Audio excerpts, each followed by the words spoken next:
আমাদের বিষয়টা নিয়ে একটু আলোচনা করি, হ্যাঁ, সংক্ষিপ্তভাবে।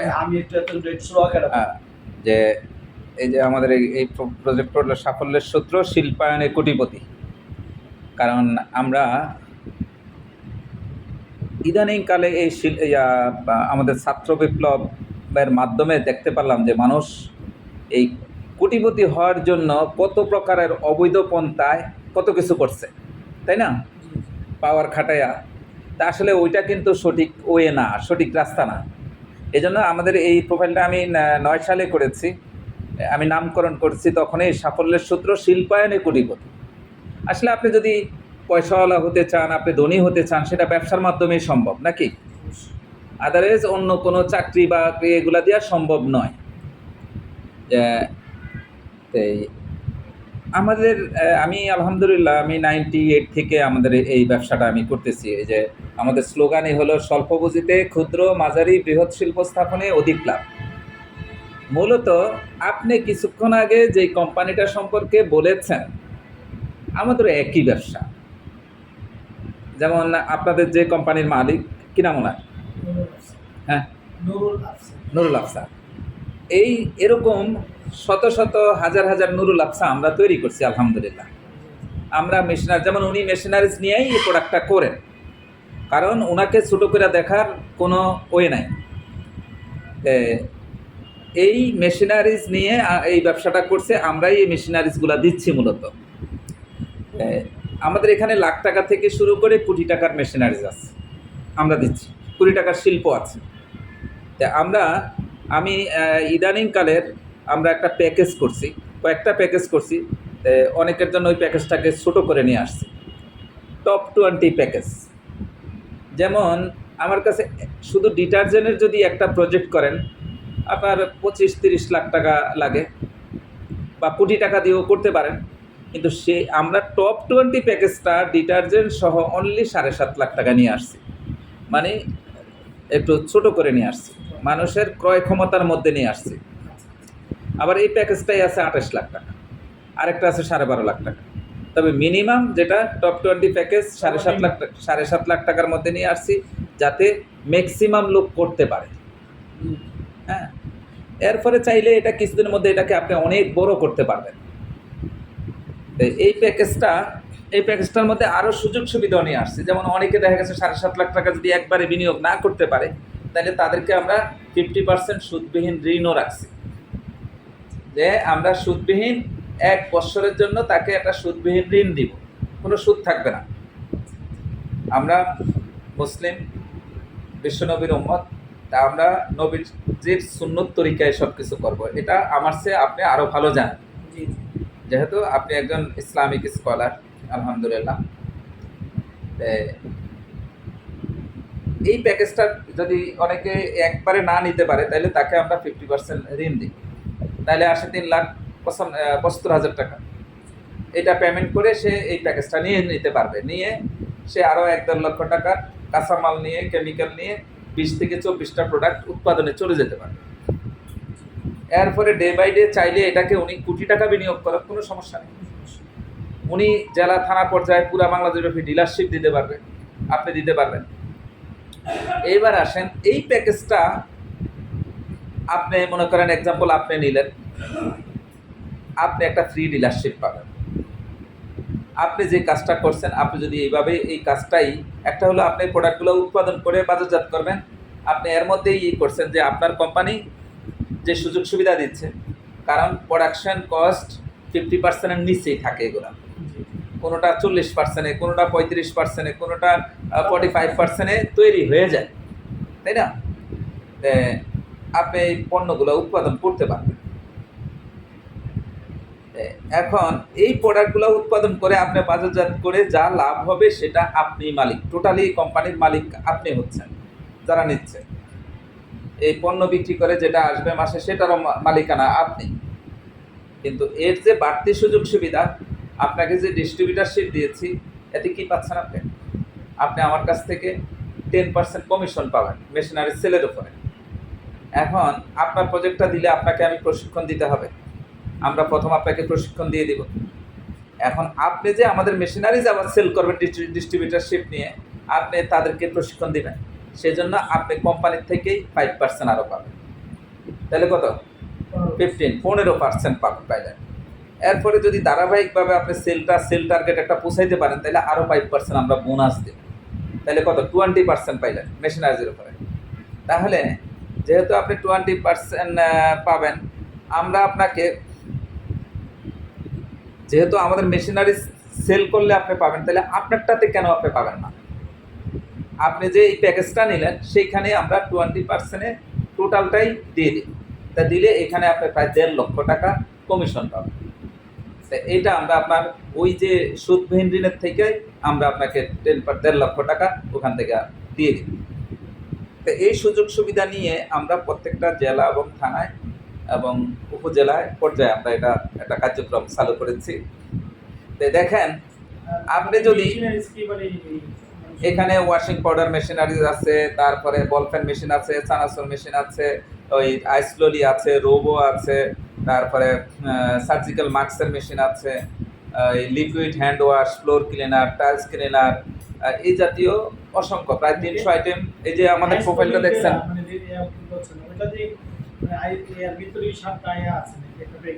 হ্যাঁ হ্যাঁ, এই প্যাকেজটা আছে, এগুলো আছে। এই যে এখন যে প্যাকেজটা, এটার মধ্যে এগুলো আছে। নিতে চাই নিতে পারবেন। আইস ললিপপের মেশিন মিনিমাম 48,000 টাকা থেকে শুরু করে, শুধু আইস ললিপপ 7.5 লাখ টাকা একটা মেশিনের দাম আছে। আবার দেখা গেছে হ্যাঁ ছোট বড় মেশিন আছে, তো এইগুলা বিভিন্ন দাম। হ্যাঁ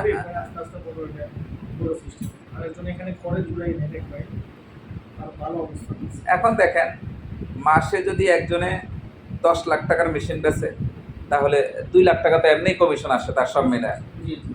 যদি মাসে 30 লাখ টাকার আসে, তাহলে সেইভাবে সে প্রফিট পাবে।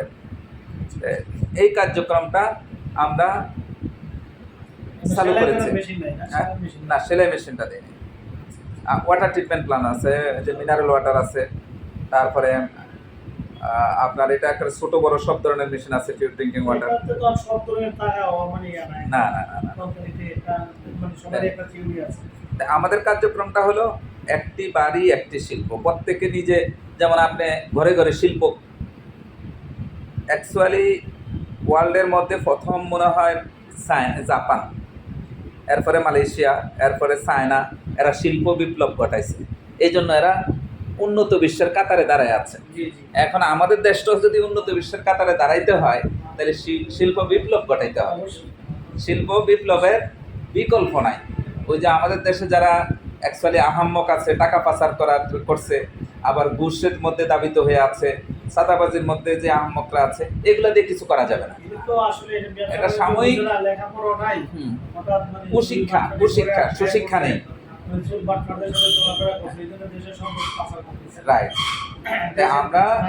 আমরা সবাই সচেতন হইতে হবে যে আপনারা যারা আলেম ওলামা আছেন, আসলে আপনারা এক সময় এই আলেম ওলামারা শুধু ছিল মসজিদ মাদ্রাসা নিয়ে, তাই না? আসলে না, আপনাদের এই যে আপনারা এখন ব্যবসা বাণিজ্যে চলে আসছেন, রাষ্ট্রীয় পরিচালনায় চলে আসতে হবে, সর্বস্তরেই আসতে হবে। যে আবু বকর রাদিয়াল্লাহু তাআলা আনহু আমাদের উলামায়ে কেরামদেরকে রাজনীতিতে দূরে সরানোর জন্য ব্রিটিশদের বড় একটা পরিকল্পনা করেছিল। তারা সরাইতে চাইবে, এখনো সরাইতে চাচ্ছে, কিন্তু আপনারা কেন সরে থাকবেন? আপনারা এগিয়ে আসবেন। আলেমুল আমাদের সংগঠন হলো তাদের আর্থিক ফিনান্সিয়াল দুর্বল করার মাধ্যমে আপনার যদি টাকা না থাকে আপনি কি করবেন? কত করে একটা মামলা দিলে মামলা চালাবেন কি করে? অথবা এটা একটা বই দেখাইলো, আপনি একটা মামলা চালাইতেছেন, মানুষের কাছে হাত পাততে হয়। এখন হ্যাঁ, যদি আওয়ামী লীগ করে তো আপনি আসলে যে কথাটা বলতেছেন, ওই যে একটা স্লোগান এখন আসছে, আমার কাছে এত ভালো লাগছে, ঘুষ চাইলে ঘুষি দিতে হবে, চাঁদা চাইলে লাথি দিতে হবে, আপনাকে অন্যায়ভাবে মামলা দিলে তারে লাথি দিতে হবে। কারণ এই যে আমাদের সন্তানরা এই যে গণজাগরণ ঘটাইছে, যে ছাত্র জনতা মিলে, এটা আরো অনেক আগে দরকার ছিল। কারণ আমরা কেন জিম্মি হব অন্যের কাছে? বাঁচলে বাঁচার মতো বাঁচতে হবে। আরেকজনে একটা লেখা লিখলো না, যে যদি রাজনীতির মধ্যে সুদ ঘুষ বা চাঁদাবাজি টেন্ডারবাজি বন্ধ হয়, বড় বড় নেতারা এই সাদা বাদা বাদ দিয়ে ব্যবসার মধ্যে নামবে। ব্যবসার মধ্যে আসে। হ্যাঁ, রাজনীতি করে করবে কি? আজকে দেখেন মানে ইসলামী যত দল, জামাতে ইসলাম বলেন, ইসলামী আন্দোলন বলেন, খেলাফত মজলিস বলেন, প্রত্যেকের পকেট থেকে টাকা দিয়ে তারা রাজনীতি করে, নিজের পকেট থেকে। ওই যে জামাতের আমিরের প্রশ্ন করছিল না যে আপনার উৎস কি, আপনার যে মানে দল চালান, কি থেকে চালান, যে আমাদের ব্যাংক হলো মানে জোর করে পকেট, হ্যাঁ পকেট দিয়ে এরা আমাদের টাকা দিয়ে আমরা মানে দল চালাই। আর বিএনপি, আওয়ামী লীগ, জাতীয় পার্টি যারা আছে তারা তো জনগণের সম্পদ আত্মসাৎ, আপনি আমার সবকিছু দেখতে তারা নষ্ট করে তারা রাষ্ট্র চালায়। তো তারা এই রাজনীতিতে তো থাকতো না। আমরা যখন মানে সঠিক রাজনীতিতে, যে রাজনীতি মানে দুর্নীতি থাকতো না, এই রাজনীতি বিএনপিও করতো না, আওয়ামী লীগ এরা ভালোই দিব। মানে এইসবই হাতে আসলে আমার মনে এখন হয় আসেন। ইসলামিক দলগুলো এক হয়ে যদি আমরা এখন আসেন। বিএনপি না হোক। আপনারা দুইজনেই আলেম ওলামা আলহামদুলিল্লাহ। নবীজির শিক্ষা কি, নবীজির জীবনী থেকে শিক্ষাটা কি এই জেনারেল শিক্ষা যারা শিক্ষিত তারা পেয়েছে না আপনারা পেয়েছেন? ওমর রাদিয়াল্লাহু তাআলার আনহুর জীবনী থেকে তারা শিক্ষা তারা পেয়েছে না আপনারা পেয়েছেন? আপনারা পেয়েছেন। উনারা রাষ্ট্র পরিচালনা করে নাই? অবশ্যই বিশ্বনবী হযরত মুহাম্মদ সাল্লাল্লাহু আলাইহি ওয়াসাল্লাম রাষ্ট্র পরিচালনা করেন নাই? ওমর রাদিয়াল্লাহু তাআলা আনহু করেন নাই? আবু বকর রাদিয়াল্লাহু তাআলা আনহু রাষ্ট্র পরিচালনা করেন নাই? তাহলে ওই শিক্ষা থেকে কেন আপনারা পিছিয়ে থাকবেন? আপনারা প্রথম সারিতে আসা উচিত কিনা? এটা তো আপনার মানে পিছিয়ে না, আমি ভুল বললে বলেন যে আপনি ভুল বলছেন। একদম মানুষও তো পিছিয়ে রাখছে। দেখেন আজকে ওমর রাদিয়াল্লাহু তাআলা আনহুর রাজনীতি আফগানিস্তানে করছে, যার কারণে এরা এখন 2 বছর করে মানে বেরিয়ে দিচ্ছে যে আমাদের রাষ্ট্রীয় কোনো ঋণ নেই। হ্যাঁ 2 বছরে মাত্র। হ্যাঁ, এরা এই কথা আমাদেরও এরকম আসতে হবে। আমাদের যদি এমন অবস্থা থাকতো যে আমরা তো আসলে আমরা নামে মুসলমান, আমরা একজন প্রধানমন্ত্রী চাই যিনি ওমর রাদিয়াল্লাহু তাআলার মানে আনহুর অনুসারী হবেন। পুরানি শাসন এই ব্যবস্থাটা তো মানে মানতে রাজি না। বিভিন্ন পপুলে বলছে মৌলবাদীরা কোন সময় আসেও না, এরা আসতেও দেওয়া হবে না, একটা বক্তব্য আর আমাদের তো মূলবাদী দরকার, মূল শিক্ষা দরকার। মূলবাদীর কি? মূলবাদীর অপব্যাখ্যা দিছে জঙ্গলি, এটা যেটা যে বলে তাদেরকে জঙ্গলি, তার গোষ্ঠী 14 গোষ্ঠী জঙ্গলি। এই যে আওয়ামী লীগে বইলা গেছে সত্য সন্ত্রাস, আওয়ামী লীগের বড় বড় ক্যাডার এখানে, আর ভালো ভালো মানুষকে বাইদানিয়া জেলের মধ্যে রাখছে, মুখ বন্ধ। না, এটা যদি শোনেন, এই যে ছাত্ররা, সাধারণ ছাত্ররা যেটা করছে আপনারা সেটা কেন পারলেন না? আপনারা একটা দমক খেয়ে ওই যে হেফাজতের যে একটা দমক খেয়ে আপনারা বসে আছেন, আরে সবাই শহীদ হয়ে যাবো দরকার হয়, সেই জিনিসটা জাগরণ দরকার ছিল। এইটা হেফাজতের যে বিষয়টা, হেফাজতের ভিতরে রাখা উচিত না। হেফাজতের যে বিষয়টা, তারা তো একটা দফা নিয়ে আসছিল মানে রাসূলের যেন মানে ইয়া না করে, মানে এই দফাতে ইস্যুতে। আর হেফাজতের মধ্যে কোনো রাজনীতিবিদ ছিল না, মানে দেশের রাজনীতি পলিটিক্স মানে আমি বলবো ছিল, কেন ছিল না? এইখানে কি এই যে আলেম ওলামা আছে, ওনারা কি ওমর রাদিয়াল্লাহু তাআলা আনহুর জীবনের শিক্ষা নাই ওনাদের মধ্যে? তার মানে রাজনীতি আছে। নবীজির শিক্ষা নাই, তার মানে রাজনীতি আছে। তারা আছে নির্দলীয়, কেন রাজনীতি থাকবে না? এখানে যে আছে তারা মানে ওই যে প্ল্যান পরিকল্পনা নিয়ে যদি আসতো, আমরা ছাত্ররা আমরা যে আন্দোলন করছি, এই আন্দোলনগুলোতে মানে দফায় দফায় এবং মানে একটা ইস্যুতে আমরা আন্দোলন করছি। ইয়ার ইস্যুতে যদি আবার ওইখানে আন্দোলন সৃষ্টি হইতো হেফাজতের সময়, এরা তো হেফাজতে এমন একটা সিস্টেম করছিল, সবাই একত্রিত করছে, রাত্রে সব কাজ বন্ধ করছে, গুলি মানে যেভাবে হেফাজতের কিন্তু ভূমিকা ভালোই ছিল। এই ভূমিকাটা অব্যাহত থাকার দরকার ছিল। অব্যাহত যে থাকতো, রাত্রে একটা জিনিস দেখেন, আপনার ময়মনসিংহ দীঘা, সিলেট দীঘা, বরিশাল দীঘা, তারা জীবনে ঢাকা আসে নাই, তারা ঢাকা আসছে ছোট ছোট বাচ্চা কাচ্চা মুসল্লি টুসল্লি দিয়ে ধরে। এখন এরা কোন দিকে যাইব? এমন একটা অবস্থা হয়েছে যে অনেকে রাস্তাঘাটও চেনে না। হ্যাঁ, এইদিকে না ওইদিকে, যাত্রাবাড়ি এদিকে না ওইদিকে, হ্যাঁ মতিঝিল কোন দিকে, কথার কথা।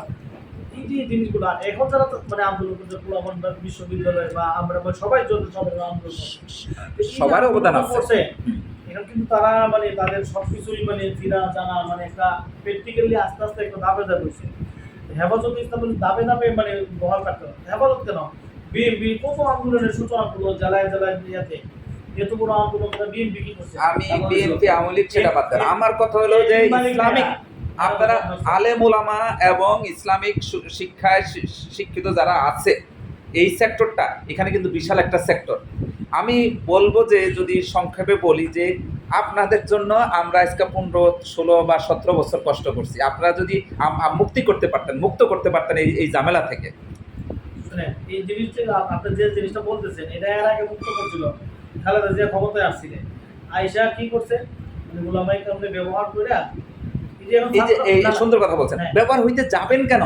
এই যে এখন ছাত্র আন্দোলন হেরা করছে, করার পরে মানে স্টেবলি একবারে মানে হাতের অবস্থানে এরা ঠিক আছে, যে এখানে কোনো ঘুষ দুর্নীতি বা তাদেরকে আমরা দিব না।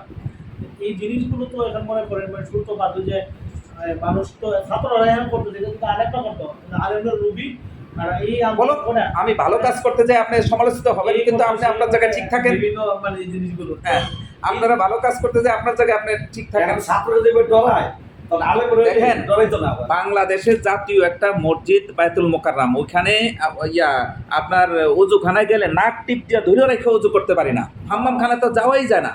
কেমন অপদার্থদের দায়িত্ব এগুলা ছিল। এখন আলহামদুলিল্লাহ আজকে দেখলাম যে আমাদের উপদেষ্টা গেছেন, আমার মনে হয় আজকে ভালো হয়ে যাবে ইনশাল্লাহ। অবশ্যই সব না এখন আমাদের যে খালেদ সাহেব উনি তো আলহামদুলিল্লাহ ভালো মানুষ, অত্যন্ত ভালো মানুষ, মানে সব দিক দিয়ে অনেক ব্রেনিয়ান। যে আলেম যে দিছে এর কথা হ্যাঁ হ্যাঁ, উনি গেছে, পরিদর্শন করছে। উনি কি কই মাত্র চালে দেওবন্দের আলেম, উনিও অনেক অনেক ভালো মানের আলেম। শিক্ষিত অনেক বড় বড় ডক্টর প্রফেসর মানে আজ 10-15-20 বছর ওনার কাছে মানে সুবানি খাই আসতো মানে এত সুন্দর কথা বলবো ওনার পয়েন্ট শুনে আপনি আমার কথা ওনার প্রস্তাব না দিয়ে ছাত্ররা তো হুজুরের প্রস্তাব দেওয়া উচিত ছিল। কারে সাইকেলে আরে সবাই সব কিছু উনি একটা কথা উনি চাইতো না, উনি তাই বলে এলেন। হ্যাঁ। না না ওরা নিত না উনি এক দাঁড়াতে আছে এক টিভিতে আছে উনি কবি মানুষের নিয়ে আছে আর আপনি খালের সামনে চট্টগ্রাম বিশ্ববিদ্যালয়ের লেকচার তারপর বিভিন্ন ইয়াতে মানে শুধু খালি কবি আছে না সব দিয়া ওনার অনেক দিক বিবেচনা করে এটাই করছে এরপরে আবার এই সহকারী হিসেবে রিয়াদ বাইরে নিছে শোনেন, কমিদেরকে তো ওই যে ইংরেজি শিক্ষা হারাম এই দিক দিয়ে একটা সবক দিয়া মানে কি সব কিছু থেকে পিছিয়ে রাখছে। আসলে আপনি যদি ইন্টারন্যাশনাল ল্যাঙ্গুয়েজ না জানেন তাহলে আপনি রাষ্ট্র পরিচালনা কিভাবে করেন? আপনি এখন তো এটি নাই, এই যে এগুলার মধ্যে করে রাখছে, এই জন্য সচেতন হইতে হবে, সচেতন হতে হবে। একসময় ছিল, এখন নেই। এই যে দেখেন, এখন রাষ্ট্র পরিচালনায় আলেম ওলামাদের মধ্যে অনেক লোক আছে, তারা এগুলা ওনারা পারবেন। তো ওনারা এখন সবাইকে নিয়ে এগিয়ে আসতে হবে, কারণ আমরা এই হারাম পথ থেকে হালাল পথে আসতে হবে। ঘুষ সাদাবাজি এগুলা থেকে আসতে হলে আলেম ওলামা দরকার আছে, কারণ অনেকে হারাম আর হালাল একাকার করে ফেলছে। বুঝা না, যদি যদি পার্থক্য বুঝাইতে কোরআন দিয়ে দিতে বুঝাইবো কার আলেমেরা বুঝাইতে হবে। একটা জিনিস দেখেন, পুরুষ যদি প্রেসিডেন্ট হয় যে কোনো রাষ্ট্রে সে যত বড় খারাপই হোক, মহিলা যেখানে হারাম সেখানে আমরা এতদিন কিভাবে মেনে নিচ্ছি? আর আমি বলবো যে আপনারা মানায় নিচ্ছেন, এই জন্য আমাদের মেনে নিতে হয়েছে। আল্লাহ কি বলছে কোরআনে? আল্লাহ কোরআনে কি বলছে? যখন না করে তোমরা খারাপ হবা, যখন তোমরা গুনাহগার করবা, তখন তোমার শাস্তি কি তুমি জানো? তোমাকে এমন একটা জালাম সরকার দেবো, জালাম সরকার তোমাকে শাস্তি দেবো। এই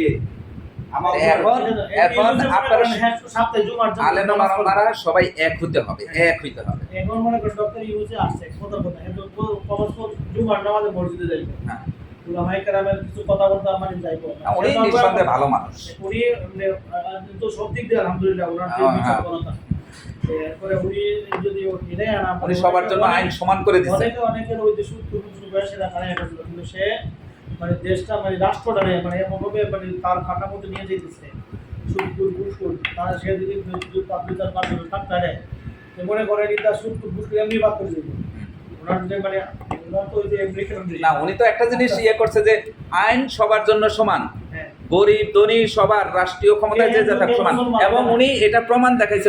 ওনার মামলাগুলো উনি করে না, খারিজ করে না, উঠায় নাই, বলছে না আমি যেহেতু এখানে আছি আমার মামলা প্রক্রিয়াধীন যেভাবে আছে ওই চলমান ওইভাবে চলবে, আমি নির্দোষ হইলে অবশ্যই আমার এটাই আসবে। সুদখোরের উত্তর মনের পরিচয় দিয়েছে, সুদখোর উত্তর দিয়েছে গ্রামীণ ব্যাংক।